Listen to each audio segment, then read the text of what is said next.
Coming up, we're going to be talking about how there's been a major shake-up in Disney Studios, also talking about how streaming has finally overtaken linear television and much more. But before we go any further, make sure you do hit that subscribe button to keep up with the latest Disney Plus news. Hi, it's Roger here from What's On at DisneyPlus.com. It's time for a quick Disney Plus news roundup. Let's start off talking about a major change at Walt Disney Studios, because after 15 years, the president of Walt Disney Studios Live Action is going to be stepping away, Sean Bailey. Now, he has been behind some of the biggest films over the last 15 years. All those live action remakes which have made tons of money. You know, Aladdin, Beauty and the Beast, Lion King, etc. He has been behind all of them. He started back with the company when he started working on Tron Legacy, and he's going to be finishing off with a production of Tron Ares. So that's going to be like his final job, and he's going to be staying on as a producer for that one. But yeah, he's effective immediately. He has now left. In its place, what they've done is they've had a little bit of a reshuffle. David Greenbaum will be taking over as the new president of Disney Live Action and 20th Century Studios, and he'll be reporting to Disney's Entertainment co-chairman Alan Bergman.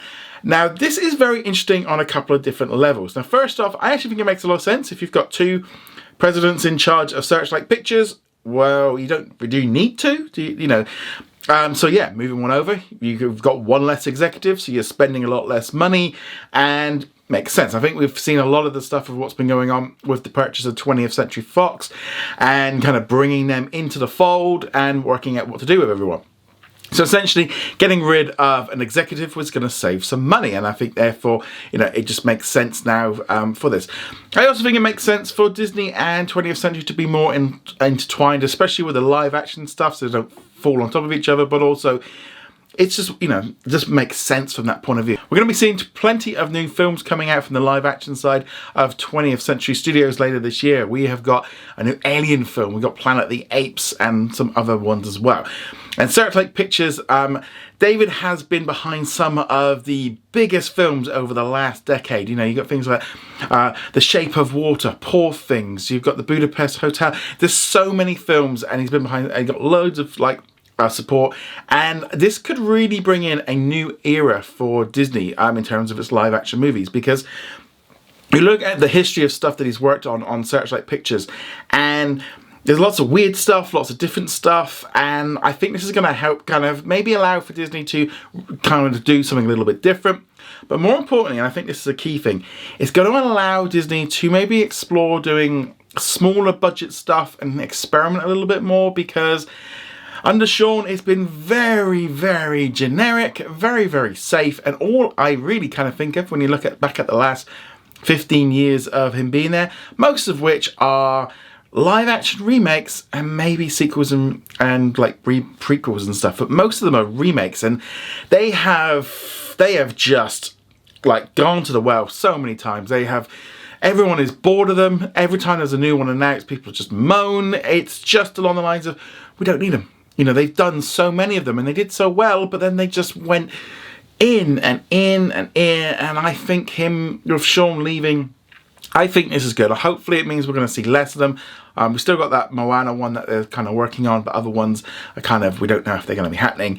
I think Disney needs to just put that idea and go like, well, maybe we do one like every 5 years, and we do something when it makes sense to do it, if there's a good script or something. But yeah, they just went overboard. I mean, then they turned out a load for Disney Plus. We had the Pinocchio one, and Lady and the Tramp, and Peter Pan and Wendy, and yeah, you look at like the list. I mean, Sean has been behind some of the biggest films. I mean, he pulled in apparently over $7 billion at the box office from the movies that he helped create. And that's fantastic from Disney, but there's no doubt about it. The last few years, that has definitely gone. We're not having the same impact, and Disney are going to have to make some changes. We're having a lot of impact now with these activist investors trying to change things up, trying to move things around. They want to change. Disney is not working right now. The creative focus isn't working, and they need to do something different. And I think bringing in someone from Searchlight will give a fresh look, you know, give them a fresh way of looking at stuff, get them used to doing maybe some live action movies that are a little bit more, not necessarily the same way as Searchlight, because, you know, some of them are a little bit kooky and won't go to mass audiences, but if they can do something a little bit more interesting and bring those budgets down, they might be able to continue to make some good stuff, put them out in cinemas, etc., and then bring them onto Disney Plus afterwards. Disney used to make a lot more live action stuff. Lately, it's just, like I said, it's just been just sequels and remakes. There just doesn't seem to be any excitement. I know like people aren't going to see sort of new movies in the same way, but there needs to be a better mix than what we've got. And it kind of feels like maybe sort of Sean got to that point of they were greenlighting so many live action remakes, it just wasn't hitting the same. And yeah, I think bringing in someone new is exactly what Disney needs. I think it's going to help with just a creative refocus. They can turn around and say, look, we've made some changes, we're going to try and work on this, try and get some more cost synergies with 20th Century Studios, because they can put out some great stuff, and maybe you use that branding for anything that you're maybe not entirely too sure fits under the Disney brand. Use 20th Century. They spend all that money on it. Use it. This is the advantage of 20th Century. You can put out stuff that's maybe not quite Disney, and you can kind of have a little bit more fun with it. And I think they need to embrace that side a little bit more. So I think this is a good move. Was a little bit shocked that it happened, but at the same time, I'm not, because they need to be seen to be making some big creative changes in order to boost up the stock and to get the company back online. And just doing the same thing over and over again is not necessarily going to work when it's just simply going down. But this is going to be difficult, I think, in the long run of what's going to happen, and we're going to have to get used to some changes. Probably most of the films that we're seeing over the next few years aren't necessarily going to be affected. This is going to take a while to kick in. But yeah, I'm really hoping that we start seeing a little bit more original content and less live action remakes. I think we'll all agree they've just done that one to death, and it's time to let them go. Don't just then go, right, well, we've done them, now we're going to go back and redo them, or, you know, we're going to do Frozen and we're going to do Tangled, and just start, and all the Pixar films, just let them go.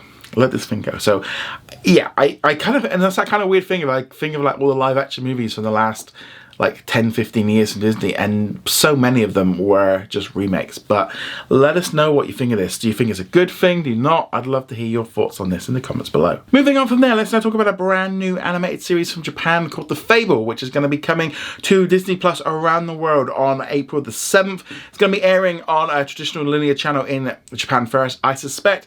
As with all kind of Star originals in the US, I expect it'll be on Hulu, and Hulu on Disney Plus, and then Disney Plus for the rest of us. The Fable is about a man who's been trained as a killer since childhood and who annihilates any enemy within 6 seconds. And the story is about an invincible killing genius commonly known as a Fable, who one day receives a sudden order from his boss of his organization to not kill anyone for a year, and ends up living a completely brand new life. This is like the latest manga series to be coming from Disney, and we're seeing lots of them in the past that Disney have been teaming up with, and we're really kind of building up this area, which I think is great to see. Very popular, but also, you know, translates globally much easier. We've seen things like with Tokyo Revengers, you've got the Undead Unluck, and you got Bleach, and loads of other ones, and they just keep coming. And I think this is great. I think this is a real, you know, using these shows, and I think it's a great way of offering different content for people around the world on Disney Plus. But are you interested in The Fable? Love to hear your thoughts on this in the comments below. Moving on from there, let's now talk about some streaming news, because according to a new report from Ampere Analysts, who are saying that the streaming revenue for this year in the third quarter of 2024 will hit $17.3 billion. Overtaking traditional pay television, which is currently going to be expected to hit at $16.7 billion.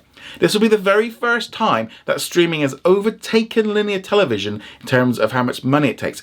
We've seen a sharp incline in the amount of money that streaming makes from signing up new members, but also with prices going up, with the addition of ad tier. The ad tier is really making a big difference. Apparently like 9 billion this year is going to be coming in from adverts, and that's expected to continue to grow. And just over time, streaming is going to keep going up and linear is going down. But we're at that point now where the cross is going over. We've seen the streaming companies all moving to try and make them more profitable. And yeah, we're definitely at that point. Disney now views like linear and streaming as 50-50, which would be about right. If you look at like the money right now, if it now overtaking it, we're now looking at the point where it is kind of like 50-50, but the streaming is just going to keep going up, which is why they've been so heavily investing in like Hulu and BAMTech and just kind of new content, because they want to be, they may want to overtake Netflix, but Disney's likely going to be the second streaming service, maybe behind Amazon. It depends on if you count Amazon. I always like look at that one a little bit weird of like, they kind of inflate the numbers because they include all the shows and movies that you can buy, which I don't think is kind of we've got all these and a whole load of stuff that most people will never watch, but nevertheless, that's just Amazon. But yeah, so this is a big deal. We're really going to start seeing, I think, streaming is just becoming the standard way of most people watching television. Yeah, and linear television is dropping off. That doesn't necessarily mean that linear is dead tomorrow. It's still going to be pulling in money for years to come, but all the streaming companies are at that point now where they're trying to balance the books and trying to level out where they are and, yeah, make some money from it. Because ultimately, if they don't make any money from it, it's not going to continue. Now, Disney always said that Disney Plus would be profitable by 2024, and they are looking to get there. Lots of moving around and jiggling around with like doing deals like with Charter where they can get 15 million subscribers every month, and they're kind of locked in with this contract, which is kind of good for them. And you know, we're seeing, again, price rises. We're going to be seeing the clampdown in password sharing, which is expected to boost it up. So yeah, it is good for Disney. And I think in the long run, this is good for us as consumers, because this bubble that we've been in has popped. And unless they start making money, we're going to see a drastic reduction in the amount of content we get unless they start making money from it. You know, movies need to be making money at cinemas, and they need to get advertising and stuff, you know. If they don't make any money, they're not going to make any of this stuff. So it is important that they do it. But we are seeing a general contraction in the business as they're all trying to work out how to do it, how not to do it. But yeah, so it's definitely a big move moving forward, I think, now with the fact that we've reached this point. And I think it's you know, we've known it's been coming. You know, we've been seeing that the numbers been growing up. But now we know that, you know, they're now making more money from streaming than they are from linear. Of course, the old studios like Disney loved linear because they got you to pay for every channel whether you watched it or not. It was perfect for them. It didn't have the same system here in the UK. You couldn't quite get. But the fact that they got you all to pay for ESPN whether you watch sports or not was a great money spinner. And unfortunately, that is not happening again. So this is why they're going with all these bundles and stuff to try and bring a little bit of that back. But let us know what you think of all this. I'd love to hear your thoughts on this in the comments below and any other stories from today.